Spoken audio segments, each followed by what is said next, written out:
बाद में राम के पहले अवतार परशुराम का हुआ है। इसका मतलब ये है कि राम को अगर सारी दुनिया परमात्मा मानती है तो राम परशुराम को अपना परमात्मा मानते हैं कि मेरा ईश्वर तो परशुराम है। बोलो है कि नहीं? इसलिए मेरा परमात्मा आकर के नियंत्रण बनाएगा। लक्ष्मण जी बोले हमने देखा नहीं आपका परमात्मा। कहे कि अब देख लेना मेरा परमात्मा कैसा है। और वास्तव में जैसे ही इन राजाओं ने तलवारें उठाई का आक्रमण, उसी समय गोस्वामी जी कहते हैं तहीं अवसर सुनी। आक्रमण शब्द सुना, किसने सुना? परशुराम जी ने। तहीं अवसर सुनी। लोग कहते हैं आक्रमण शब्द नहीं सुना, धनुष टूटने की आवाज सुनी। तहीं अवसर सुन शिव धनु भंगा, धनुष टूटने की आवाज सुनी, राजाओं के आक्रमण की आवाज नहीं। याद रखना, धनुष टूटा भी है और धनुष ने टूट करके ये संकेत भी दे दिया है परशुराम जी को कि महाराज अब तपस्या करने की जरूरत नहीं है, अब तो आपको जनकपुर जाने की जरूरत है। इसका मतलब है कि ये धनुष साधारण धनुष नहीं था, इस धनुष ने परशुराम जी को भी संदेश दे दिया है। और परशुराम जी धनुष का संदेश सुन करके ही आए हैं। बोलो किसकी आवाज सुन के आए हैं? आवाज में ही संदेश है, संदेश में ही आवाज है प्यारे। बोले तहीं अवसर सुनी अरे शिव धनु भंगा, आए भृग कुल कमल पतंगा। उसी समय परशुराम जी आ गए। राजा तलवार उठा रहे थे। परशुराम जी ने कहा सावधान। और राजाओं ने कहा अरे ये आवाज तो परशुराम जी की है। और जैसे ही देखा राजाओं ने तो सब ने अपनी अपनी तलवारें नीचे डाल दी। राम जी ने कहा क्यों? हमारे भगवान का कमाल देखा लक्ष्मण तुमने? हमारे भगवान का कमाल देखा? केवल आया ही है, अपना शस्त्र नहीं उठाया भगवान ने, देखते ही सबने अस्त्र शस्त्र डाल दिए। देखो ये इतने जल्दी सरेंडर कोई करा सकता है? जल्दी बोलो भैया। कि एक अकेले एक परशुराम और 10,000 का समर्पण। 10,000 ने एक साथ अपने अपने अस्त्र शस्त्र डाल दिए। लक्ष्मण जी ने कहा भैया आपका भगवान डाल दिए? भगवान ने कहा देखते जाओ। राम जी ने कहा लक्ष्मण तुम देखते जाओ। परशुराम जी ने एक निगाह फेंकी राजाओं के ऊपर, आंख लाल थी, और जैसे निगाह फेंकी तो सारे राजा दौड़े परशुराम जी की ओर। लक्ष्मण जी ने कहा लगता है कि ये मूडी राजा आक्रमण करने जा रहे हैं परशुराम जी के ऊपर। भगवान राम बोले मैं क्या कह रहा हूं, देखते जाओ क्या हो रहा है। जैसे राजा दौड़े तो दौड़ करके सब साष्टांग प्रणिपात हो गए। साष्टांग। लक्ष्मण जी ने कहा ये तो समर्पण कर दिया सबने। कहा अभी देखते तो जाओ कमाल, अभी तुम देखते जाओ, देखते जाओ। जैसे ही समर्पण किया राजाओं ने, परशुराम जी ने कहा खड़े हो जाओ। अब कहां पे? कौन हो तुम? पितु समेत कही कही निज नामा, और लगे करन सब दंड प्रणामा।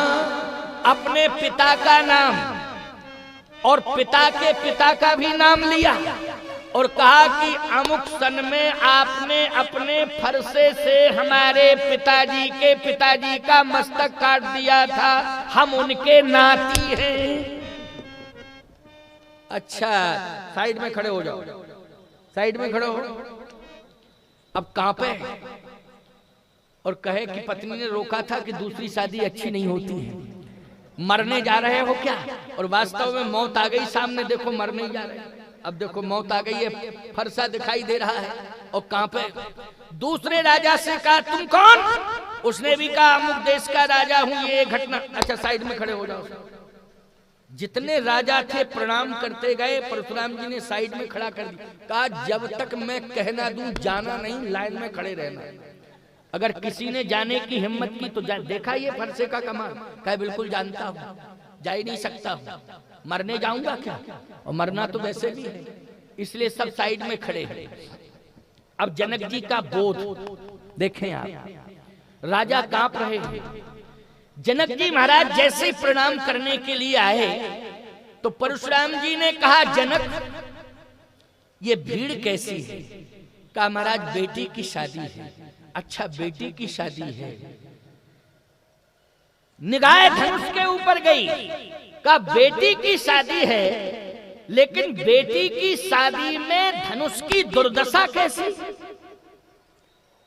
कौन ऐसा उद्दंड व्यक्ति आया जिसने तुम्हारी बेटी की शादी में यह दुस्साहस किया कि धनुष को तोड़ दिया? विवाह से धनुष का क्या लेना देना था, लेकिन उसका नाम बताओ किसने तोड़ा?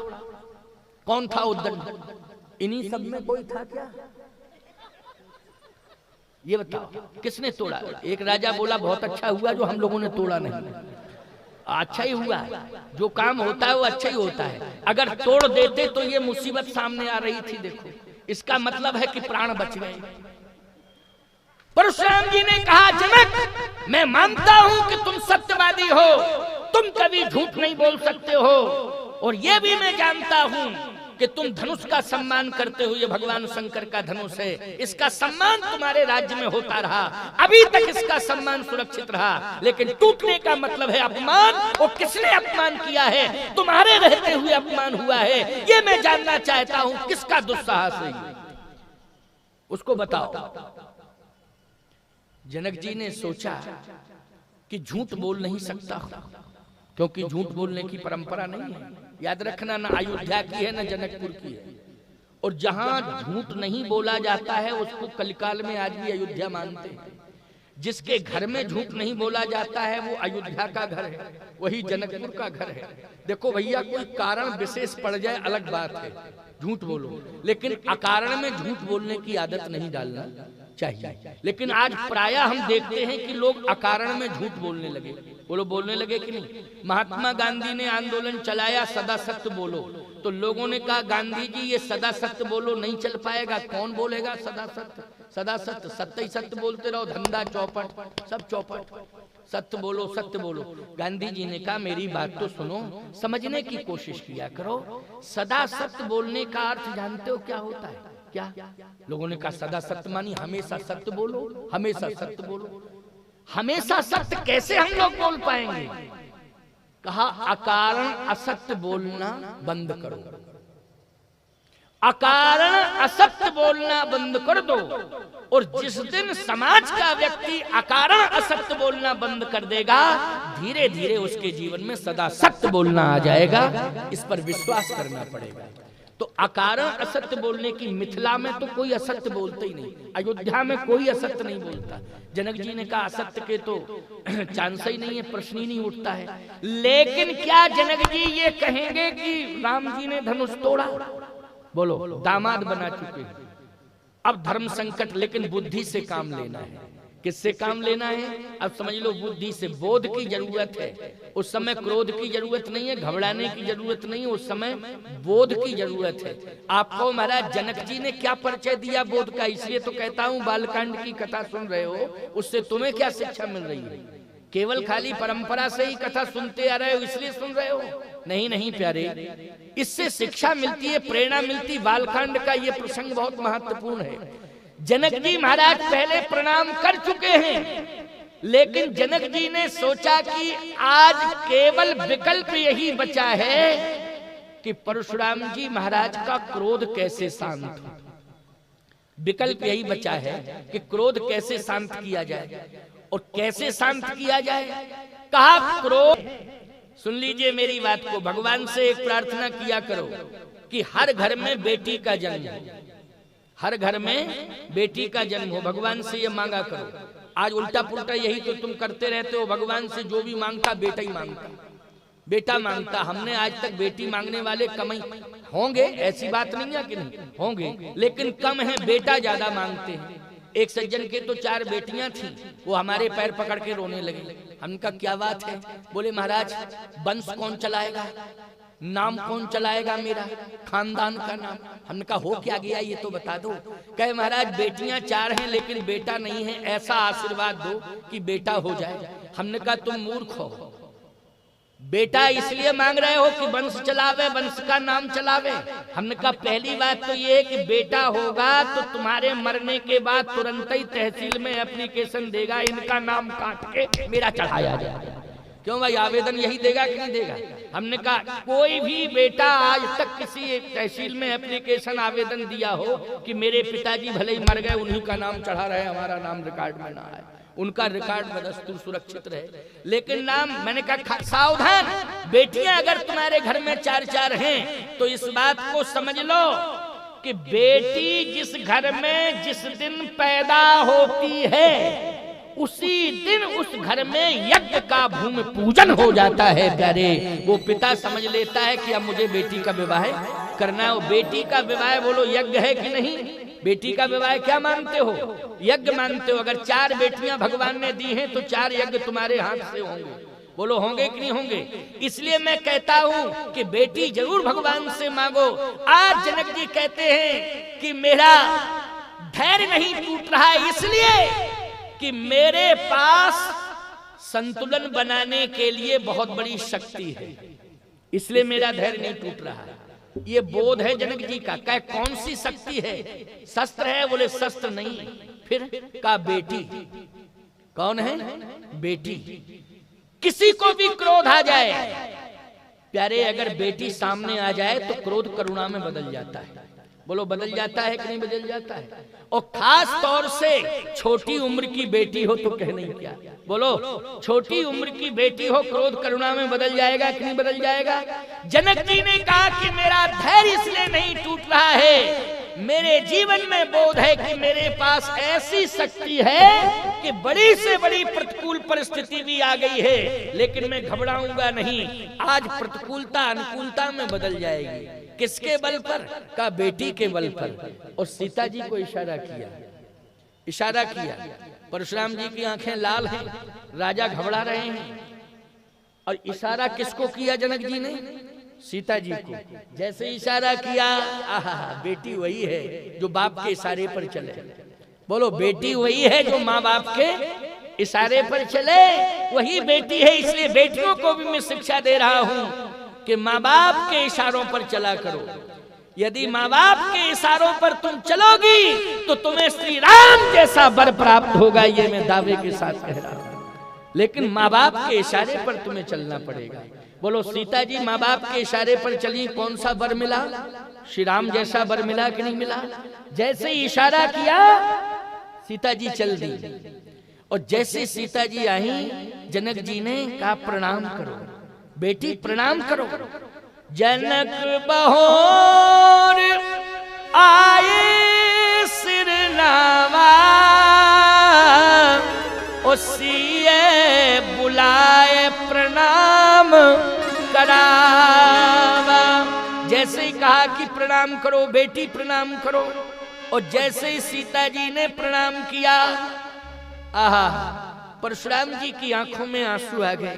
क्रोध था लेकिन करुणा आ गई ना। कहा जनक ये कौन है?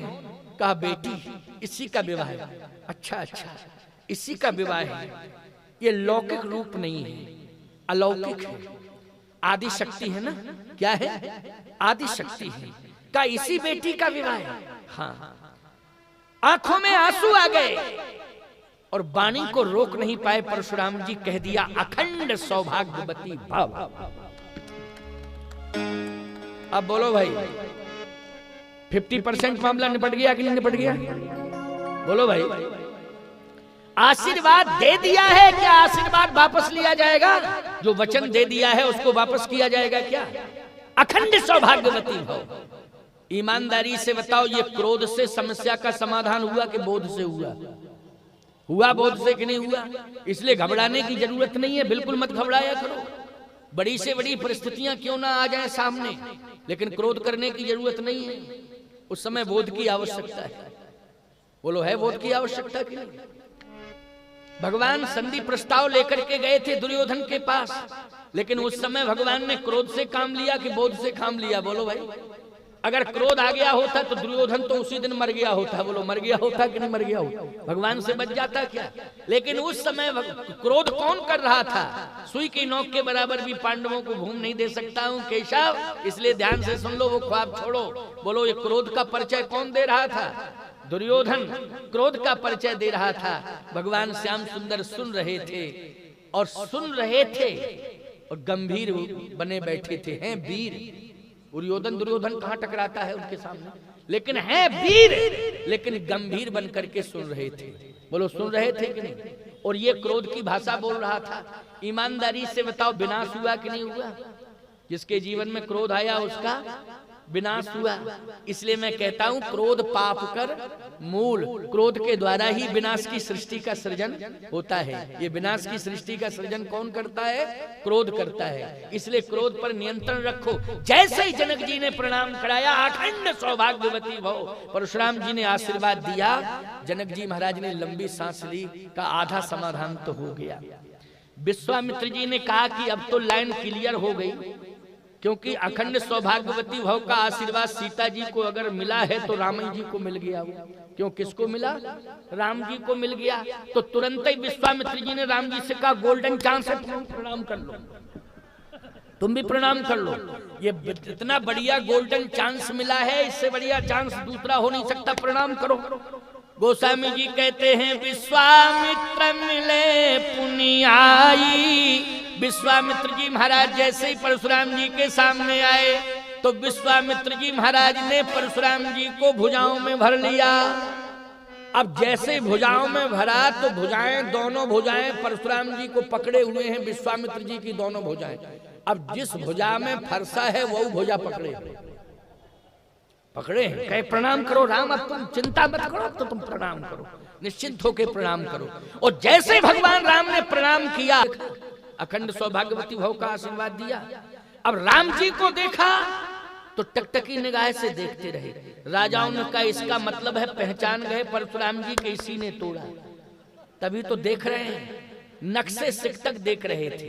राजाओं ने कहा कन्फर्म है, देखो धनुष तोड़ने वाला आ गया सामने। अब देख लिया है, पहचान लिया है। परशुराम जी महाराज ने जैसे राम को देखा प्यारे, तो आंसुओं की धार लग गई। ऐसे आंसुओं की धार लगी है जैसे सावन भादों में पानी की झड़ी लग जाती है, ऐसे आंसू झरझर झरझर। गोस्वामी जी से पूछा गया कि ऐसी मनोदशा परशुराम जी की क्यों हो गई? कह राम ही चितई, राम ही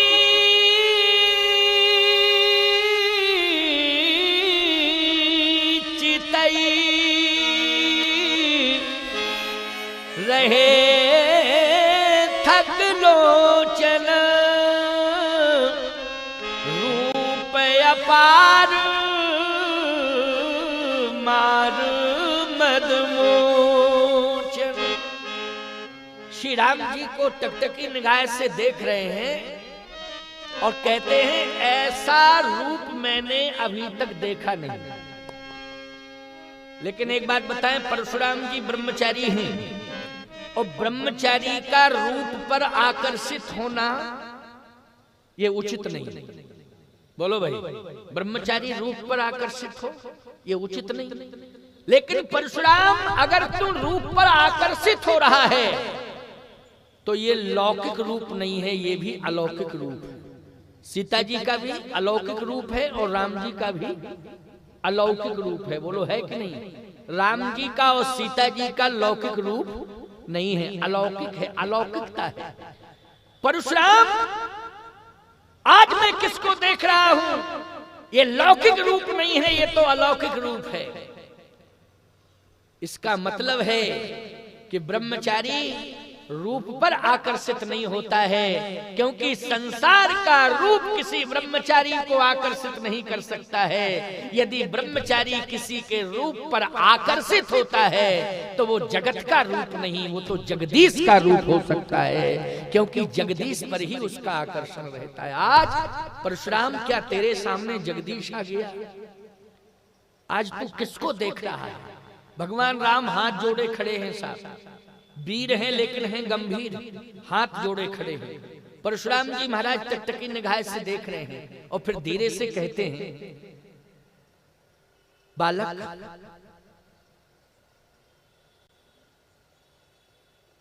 तू प्रणाम तो कर रहा है, लेकिन मैं ये जानना चाहता हूं कि धनुष तोड़ने का साहस और दुस्साहस किसने किया है?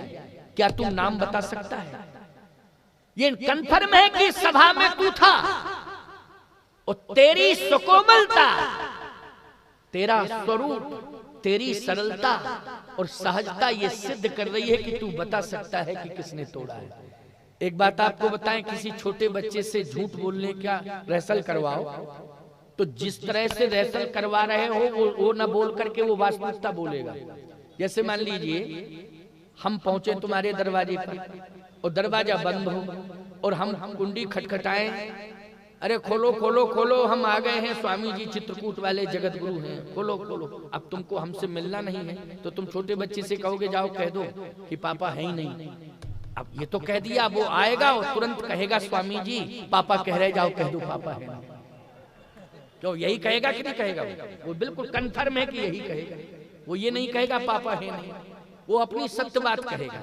बालक, तुम इस सभा में मौजूद रहे, मैं ये जानना चाहता हूं, तुम्हारे रूप को देख करके मैं बलिहार हो गया हूं, तुम्हारी सरलता सहजता से आज मैं प्रभावित हूं, मेरा क्रोध करुणा में बदल गया है। लेकिन मैं ये जानना चाहता हूं कि तुमने देखा है धनुष टूटा है, लेकिन तोड़ा किसने है उसको बता दे। राजाओं ने कहा इसका मतलब है कि मरना हम ही लोगों को है, क्योंकि जिसने तोड़ा है जब सामने पहुंच गया है फिर भी विश्वास नहीं हो रहा, उसी से पूछा जा रहा किसने तोड़ा। अब पता नहीं मूड में आवे किसका नाम बता दे कि किसने तोड़ा। लेकिन राम जी वीर हैं, गंभीर हैं, बोले कुछ नहीं, बोले कुछ नहीं। परशुराम जी ने कहा इसका मतलब यह है कि इस सभा में मुझे ये बताने वाला कोई नहीं है कि किसने धनुष तोड़ा। लेकिन फरसा, अब तू इंतजार मत कर, इंतजार मत कर। फरसे ने कहा कि 9:15 बज गए हैं। अब इंतजार, परशुराम जी ने कहा कि मैं कहता हूं, अब देखो 10 मिनट की बात है, इसको जरा सुन ही लो, क्योंकि सुना दे 9:06 हुए हैं अभी अभी, है ना? 9:06, 9:15 नहीं हुए, हम गलती ही देख गए थे। तुम्हारी घड़ी में 9:15 तो नहीं बज गया किसी घड़ी में? ये कह रहे हम घड़ी देख ही नहीं रहे हैं कोई। चलो 10 मिनट की बात और है, जरा सुनो। परशुराम जी ने कहा तू अपना कमाल दिखा परशु, क्या इंतजार कर रहा है? तो परशु ने कहा कि क्या कमाल दिखाएं, कमाल क्या दिखाएं, पता तो चले कि किसने तोड़ा। परशुराम जी ने कहा कि सुनो परशु, तुम तैयार हो जाओ, हम थोड़ा सा मौका दे रहे हैं। उस मौके में जो आ जाएगा सामने धनुष तोड़ने वाला, समझ लो सबको छोड़ दिया जाएगा, बस उसी को दंडित किया जाएगा। लेकिन मौका दे रहे हैं, 1 2। परशुराम जी ने कहा 3 कहूंगा और सामने आ जाना, नहीं तो हम सभी राजाओं के ऊपर पहले फरसा चलाएंगे और जितने राजा हैं पहले उन्हीं को निपटाएंगे। राजाओं ने कहा ये कन्फर्म ही है कि मरना हम ही लोगों को है। अब मौत ही जब आ गई है तो फिर अब क्या किया जाए। तब तक एक राजा बोला सुनो, सब बच जाएंगे, कम से कम तुम बलवान हो, अपनी बहादुरी की बात कर रहे थे, तुम सीधे जाके कह दो परशुराम जी से जाके कि जो सामने सीधा साधा राजकुमार खड़ा है, हम पुरखों की कसम खा के कह रहे हैं इसी ने तोड़ा। जो सीधा साधा लग रहा है देखने में उसी ने तोड़ा, जाकर के कह दो। तो वो राजा कहता है हमको बेवकूफ मान रहे हो क्या? आंखें लाल लाल हैं, फरसा हाथ में लिए हैं, क्रोध कर रहे हैं, और हम जैसे ही सामने जाएं तो परशुराम जी यही समझें कि इसी ने तोड़ा, इसलिए दें फरसा सीधा। बोलने का मौका ही ना मिले तो मर और जाएंगे, मर जाएंगे, बोल पाएंगे नहीं, मर के मर जाएंगे। तो अगर चलना है तो सबई चलो इकट्ठे और सीधे जाके कहो नहीं अकेले हम मरने के लिए नहीं जाएंगे, और मरना है तो सबको मार के मरेंगे। अब ऐसे थोड़ी कि अकेले मर जाए, कहा ऐसा नहीं होगा। परशुराम जी ने कहा हम 3 तक गिनती गिन रहे हैं, 3 में सीधे जिसने तोड़ा हो सामने आ जाए, नहीं तो हम फरसा चलाना शुरू करेंगे। 1 2। राम जी तो हाथ जोड़े खड़े, हाथ जोड़े खड़े। अच्छा लक्ष्मण जी जरूर देख रहे हैं कि अब होता क्या है, अब क्या होता है। इधर से उधर, उधर से इधर, इस तरह से निगाह लक्ष्मण जी की। अच्छा विश्वामित्र जी महाराज भी समझ रहे हैं कि जहां राम है वहां संग्राम हो नहीं सकता। बोलो बोलो। विश्वामित्र जी ये समझ रहे हैं जहां राम है वहां संग्राम हो नहीं सकता। बोलो ये विश्वास की बात है कि नहीं? ये किसकी बात है, जल्दी बोलो। राम के सामने संग्राम, और वो भी संहार, और संहार में भी ऐसा संहार कि जहां जनक जैसा धर्मवान खड़ा हो। बोलो भाई, जहां जनक जैसा धर्मवान खड़ा हो और जहां पर सतानंद जैसा धर्मज्ञ खड़ा हो, और जहां पुर नर नार सुभग सुई संता धर्मशील ज्ञानी गुण वंता, ऐसी धर्मवान जनता, उसके सामने इतना बड़ा संघर्ष, और राम के सामने संघर्ष। जहां राम हो वहां संग्राम। विश्वामित्र जी कह रहे हो ही नहीं सकता है, ये विश्वास की बात है। और राम जी बिल्कुल वीर हैं, लेकिन गंभीर मुद्रा में खड़े हैं साहब। परशुराम जी ने कहा 1 2, और जैसे का 3, उसी समय भगवान राम हाथ जोड़ के बोल पड़े। 3 कहा और राम जी बोले। जैसे ही राम जी के मुख से शब्द निकला, अच्छा राजाओं ने वो शब्द नहीं सुना राम का, क्योंकि जो मरने वाला व्यक्ति होता है उसको मौत ही दिखाई देती, ना कुछ सुनाई देता है ना कोई दिखाई देता। क्यों भाई? जो मरने की कंडीशन में पहुंचता, तो वो राजा लोग तो यही सोच रहे हैं कि तो फरसा चलने वाला है निश्चित रूप से, अब तो सभी को मरना है। 3 कहा तो 10 मिनट हो गए। राम जी हाथ जोड़े खड़े हैं, उस शब्द बोलना ही चाहते थे, परशुराम जी ने ऐसे इशारा किया, रुको रुको, इसका मतलब है कि तुमने धनुष तोड़ा, तुमने धनुष तोड़ा, या किसी का नाम बताने जा रहे हो कि किसने धनुष तोड़ा? बोलो बोलो बोलो बोलो। अब राजाओं ने सोचा कि बहुत देर हो गई, फरसा चला होगा तो आवाज क्यों नहीं आ रही है? भाई जिसके ऊपर चलेगा वो किच पिच तो कुछ होगा ही, बोलेगा कि नहीं बोलेगा? चुपचाप थोड़ी बर्दाश्त कर लेगा, कुछ तो आवाज आनी चाहिए। लेकिन आवाज नहीं आ रही है, इसका मतलब कुछ और है। आंख खोल के देखो। और जैसे ही आंख खोल के एक राजा ने देखा, अरे बोले सब बच गए, मौत से बच गए, प्राण बच गए सबके, मौत से छुटकारा मिल गया, खोलो आंखें। क्यों? बोले धनुष तोड़ने वाला तो सामने खड़ा है और कुछ बोलना चाहता है, अब डरने की जरूरत नहीं है। राजाओं ने लंबी सांस ली। परशुराम जी ने कहा बोलो जल्दी बोलो, किसने धनुष तोड़ा? तो राम जी कहते हैं आप सुनिए तो क्रोध से नहीं, बोधयुक्त स्वरूप में सुनिए, क्रोधयुक्त स्वरूप में नहीं। क्रोध को दूर करिए, मैं प्रार्थना कर रहा हूँ, आप ध्यान से मेरी बात को सुनिए। परशुराम जी ने कहा क्रोध की बात अलग है, क्रोध नहीं, पहले तो तुम बोलो जल्दी कि किसने धनुष तोड़ा। तो राम जी कहते हैं नाथ संबुधन, नाथ संबुधन भंजनहारा, हुई है कोई एक दास तुम्हारा। धनुष तोड़ने वाला साधारण नहीं, आपका दास होगा, दास। परशुराम जी ने कहा दास, तो ये बताओ इन सब में कौन दास है, जरा उसको हम समझ तो लें कि तू दास कैसा था जिसने इतनी बड़ी उद्दंडता की। जल्दी बोलो कौन है दास? अब राजा लोग सोच रहे पता नहीं किसको दास मान बैठे, वो मूड में आकर के फरसा दे दे तो मार और जाएगा। स्पष्ट नहीं बोलता है कि मैंने धनुष तोड़ा, ये कह रहा कोई दास होगा। अरे ये कहना चाहिए कि मैं ही दास हूं, मैंने तोड़ा। अरे दास ही कहना चाहिए, कहो मैं ही दास हूं आपका, मैंने ही तोड़ा। हुई है कोई एक दास, कोई एक दास, कोई होगा कोई दास, पता नहीं किसको दास मान बैठे। परशुराम जी ने कहा दास नहीं, वो मेरा शत्रु है, लेकिन उसका नाम बताओ, तुम धनुष किसने तोड़ा, नाम बताओ उसका। अब राम जी ने कहा महाराज कह तो चुका हूं कि कोई दास है, लेकिन आप क्रोध में समझ ही नहीं पा रहे हैं। इतना क्रोध है आपके कि आप दास को पहचान नहीं पा रहे हैं। अगर क्रोध को दूर कर दिया जाए तो दास समझ में आ जाएगा। लक्ष्मण जी ने कहा एक बात बताएं भैया, पूरा 17 तारीख तक ये सम्मेलन हो जाएगा, लेकिन फैसला नहीं हो पाएगा, फैसला नहीं हो पाएगा। क्यों? इसलिए कि आपकी लैंग्वेज और बाबा जी की लैंग्वेज में ताल मेल नहीं है। आप दास कह रहे हो, वो समझ नहीं रहे, वो समझ नहीं रहे हैं। अगर आपकी आज्ञा मिल जाए तो हमारी लैंग्वेज और बाबा जी की लैंग्वेज बिल्कुल डायरेक्ट मिल रही है। अगर आपकी आज्ञा मिल जाए तो थोड़ा सा मौका दे दो कि हम बता दें कौन दास है कौन खास है। अगर आप कह दें भगवान थोड़ा कौतुक देखते हैं, मुस्कुरा गए मन ही मन, कहे अच्छा ठीक है तुम्हारा मन है तो कुछ थोड़ा बोल लो। और जैसे ही लक्ष्मण जी थोड़ा सा फ्रंट पर आए, राजाओं ने कहा कि ये क्लियर बोलेगा, हाँ ये बिल्कुल क्लियर बोलेगा, क्योंकि तेज तर्रार है, ये साधारण नहीं है, ये तो बोलता कुछ नहीं है और खड़ा रहता है हाथ जोड़े। सरल तो है, लेकिन इतना सरल होना भी ठीक नहीं है कि समस्या पैदा कर दे सरल।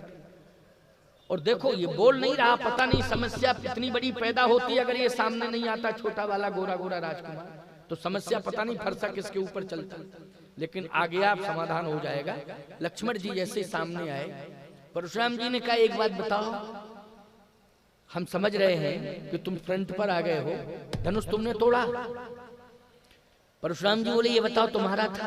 परशुराम जी बोले धनुष तुमने तोड़ा। लक्ष्मण जी बोले ये बताओ आपका था, पहले ये बताओ आपका था क्या। परशुराम जी ने कहा मेरा नहीं था, मेरा नहीं था। तो लक्ष्मण जी बोले फिर आपके बाप का था क्या, इतनी बातें क्यों कर रहे हो। परशुराम जी ने कहा मेरे बाप का था, मेरा नहीं था लेकिन मेरे बाप का था। तो आपके बाप कौन है, परिचय दे दो जरा, आपके बाप हैं कौन, परिचय दे दो। कहा मैं ब्रह्मचारी हूं और मेरे विरक्त संस्कार हुए हैं और मैंने भगवान शिव को अपना गुरु माना है। विरक्त परंपरा में जो गुरु होता है वही बाप होता है। बोलो भाई, जैसे हमारे राजस्व रिकॉर्ड में जो बल्दियत डली है वो जन्म देने वाले बाप की नहीं डली है, हमारे गुरु की डली है। किसकी डली है, पिता के स्थान पर नाम किसका है, जन्म देने वाले बाप का नहीं है, गुरु का है। क्योंकि हम ब्रह्मचारी हैं, विरक्त हैं, इसलिए हमने पिता के स्थान पर गुरु का नाम लिखा है। तो मेरे बाप का था धनुष, से तुम ठीक बोल रहे हो कि बाप का था, तो बाप का ही तो था। तो आपके बाप कौन है, का भगवान शंकर। लक्ष्मण जी बोले आपके बाप ही तोड़वाने चले आए, तब क्या दोष है फिर किसी का, आप अपने बाप से ही करिए बात। परशुराम जी ने कहा कि मेरे बाप, यदि शंकर जी आपके बाप हैं तब मैं कह रहा हूं महाराज ध्यान से सुनना, अगर शंकर जी आपके बाप हैं, शिव जी को आपने पिता माना है, तो इस धनुष को तोड़वाने में जिम्मेदार भगवान शंकर है। और यदि इसकी पुष्टि आपको चाहिए तो आप अपने पिता से पूछो, अपने बाप से पूछो जाके। परशुराम जी ने कहा कि अगर ये सत्य है तो इस समय तो मेरे बाप विश्राम कर रहे होंगे, अब कल ही पूछेंगे उनसे। क्यों भाई, क्योंकि 9:15 बज गए हैं, अब क्लियर करेंगे कि हाँ। और ये बात बिल्कुल सत्य है कि धनुष को तोड़वाने में शंकर जी की भूमिका, किसकी भूमिका है, भगवान शंकर की भूमिका है। इसलिए ये कन्फर्म है कि शिव जी का धनुष है, वो तोड़वाने वाले कौन है, भगवान शिव हैं। और सत्य है ये, अब शिव जी हैं धनुष तोड़वाने वाले।